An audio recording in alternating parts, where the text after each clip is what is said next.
Hello children, in ray optics, spherical refracting surfaces, that means refraction at spherical surfaces and by lenses we can see a spherical refracting surface is a part of a sphere of refracting material.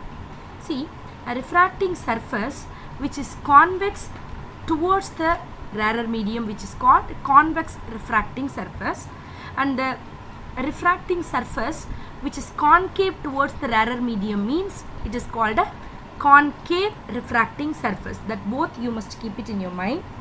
And now you can see the rarer medium and the denser medium of both the mediums, right, refracting surfaces. P, which is the pole, and C is the center of curvature, and the line APCB, which is the principal axis. Okay, and the R, which is point out, that is called the radius of curvature. Now the assumption used in the study of refraction at a spherical surface, you must know, the object is the point object lying on the principal axis, and the incident and the refracted rays make small angles with the principal axis. The third point, the aperture is small, it should be very small. And what are the new Cartesian sign convention for this we are going to take? It must be the incident ray is taken from left to right, and all the distances are measured from the pole of the refracting surface. The distances measured along the distance of the incident ray are taken positive, and against the incident ray means it should be taken as a negative. The vertical distances measured from the principal axis in the upward direction or positive, downward direction or negative. Got it? These are the new Cartesian sign convention, the assumption which is used also for the refraction, right? So these are all the base point you must know before you are going to know about the refraction at convex, spherical or concave surface, whatever it may be. These are the base points.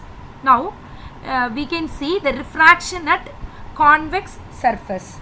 Okay, in our book they have given for that this from rarer medium to denser medium. That means the object, if suppose lies in rarer medium, the image always formed is real. We must keep it in your mind, that thing. See, the convex refracting surface which is separate a rarer medium and the denser medium with the refractive index mu1 and mu2. The P, which is pole, we know that. C, which is the center of curvature, and the point O, which gives the ray which passes through the medium, and the two rays are meet at point I. So I is the real image of the point object of O, right? Now the normal, we have to draw the normal, and AM, which is perpendicular to the principal axis, and you have to take the alpha, beta and the gamma are the angles, and you have to take in this diagram the triangle AOC. Take the triangle AOC. In that, I is the exterior angle, right? It is the exterior angle, so that you can take the value which is I, which is equal to alpha plus gamma, and we can take the values of U, which is equal to OP, the distance of OP which is equal to U, object distance, and the distance of PI which is equal to V, image distance, and R is the radius of curvature, the distance between the P and C, that is PC. Okay, so we said that you have to take the triangle AOC. I is the exterior angle, so that we have written I, which is equal to alpha plus gamma, or else we can write similarly. We have to take AIC. Take the triangle AIC. In that we will get gamma, which is equal to R plus B. See, right? Or we can write R, which is equal to gamma minus beta, right?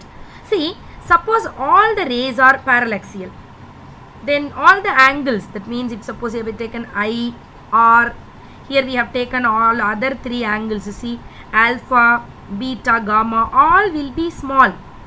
So that alpha, which is equal to what we can say, tan alpha we can take. Tan alpha, which is equal to MA by MO, or we can say that alpha, which is equal to MA by MO.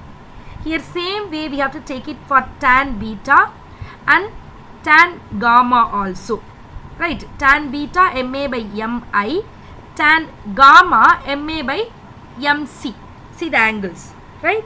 So from Snell's law, we know that very well, sin I by sin R, which is equal to mu 2 by mu 1, right?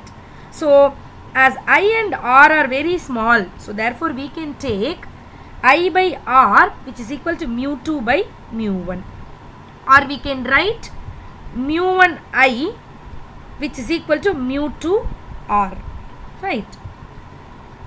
So this we can write that mu 1 I, instead of that I we can write the value of alpha plus gamma, which is equal to mu 2. Instead of R you can apply gamma minus beta, right? So now we are substituting all the values of the alpha, beta, gamma. The values of alpha, beta, gamma, what we have taken, that we are substituting here, so that we will get mu 1 into MA by PO. Check it. MA by PO plus MA by PC, which is equal to mu 2 into MA by PC minus MA by PI. Check.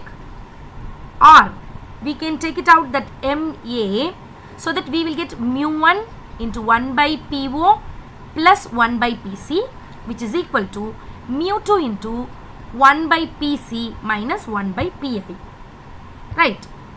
So by applying that sign convention with values of PO, which is equal to minus U, PI, which is equal to plus V, right? As per the Cartesian sign convention, PO, which is there, minus U, and PA, which is equal to plus V, and PZR, which is equal to plus R in that plus R field, right? Then what it will be the value? Mu 1 by minus U plus mu 2 by V, which is equal to mu 2 minus mu 1 by R. So this is the value for the refraction at the convex surface. The image, object which is lies in the rarer medium, and the image with it will be real. Got it? So this only one derivation which is given in our book, but in one line they have given it holds for any curved surfaces, spherical curved surfaces. For that we can see one by one. If suppose the refraction at convex surface from rarer medium to denser medium, which means we will get the image which is formed as a virtual image. See the diagram?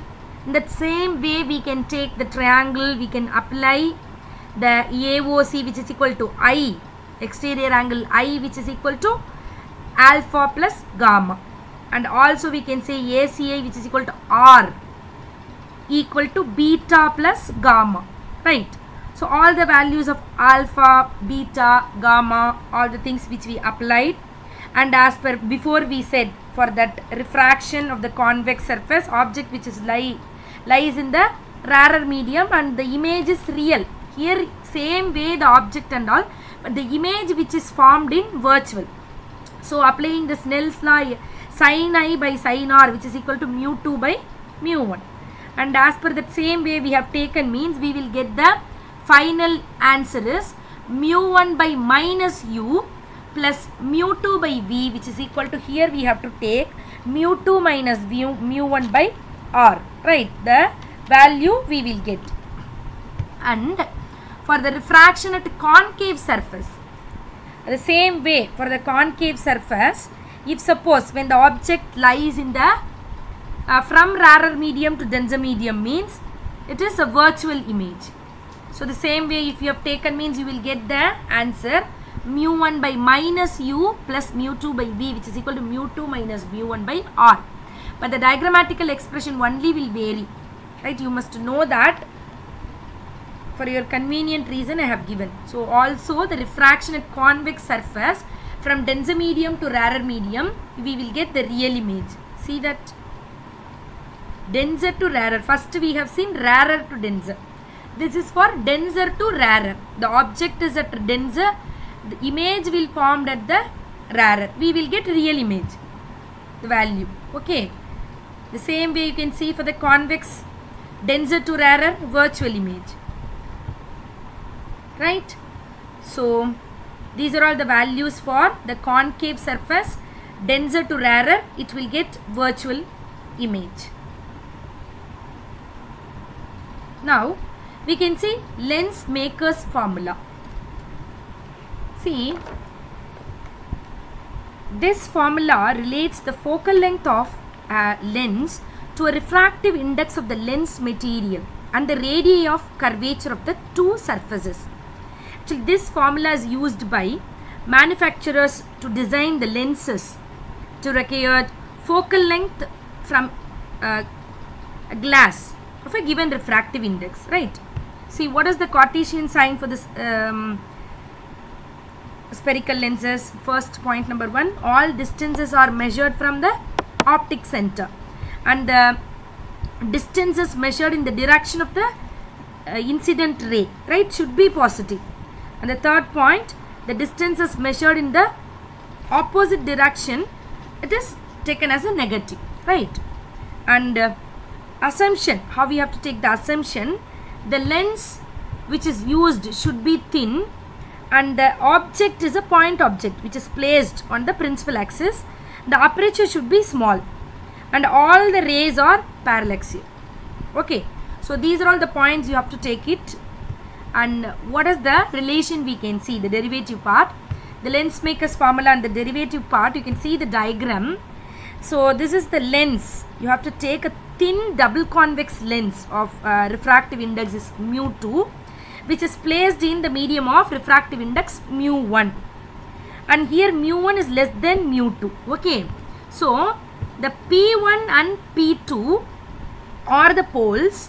The C1 and C2 are the centers of curvatures, right? And now suppose a point object here we have taken O is placed on the principal axis in the rarer medium of refractive index mu1, right? Suppose the ray OA, which is the incident ray on the first surface, which is AI, it is refracted along AI1, right? So along the path and bending towards the normal at the surface. If the second surface is what? A P2N. So where absent, the ray which is suppose AI1 would have meet at the principal axis at I1, right? I1 there. See that. So we can treat the I1 as the real image formed by the first surface and in the medium of the refractive index at the mu2. So we can write now the relation between the object distance u, we know that, and we have taken here the image distance and the radius of curvature which is r.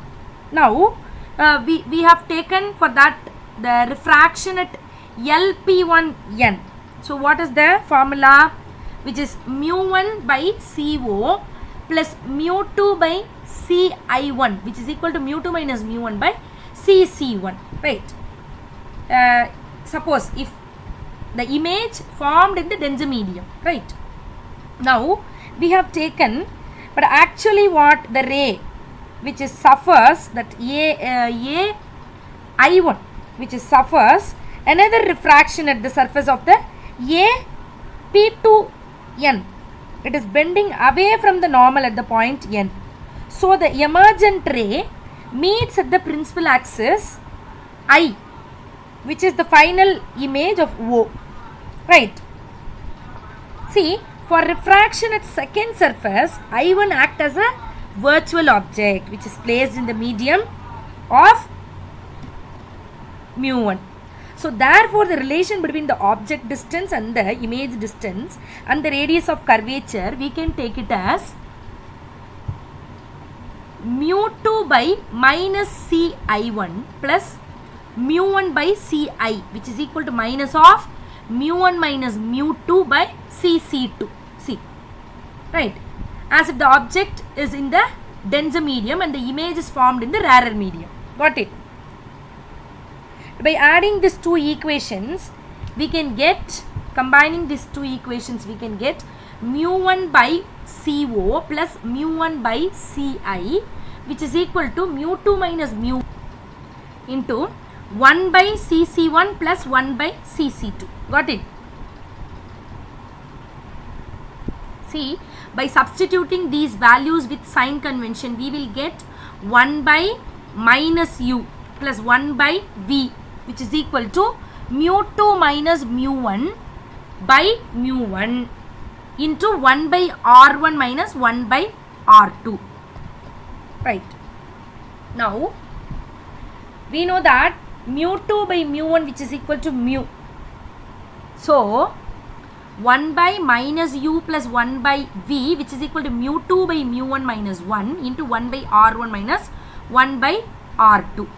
Or we can rearrange this 1 by minus u plus 1 by v, which is equal to mu minus 1 into 1 by r1 minus 1 by r2. See, when the object which is kept at infinite, the image is formed at the principal focus, that is u which is equal to minus infinite and v which is equal to plus f. So what is the formula for that? 1 by f, which is equal to mu minus 1 into 1 by r1 minus 1 by r2.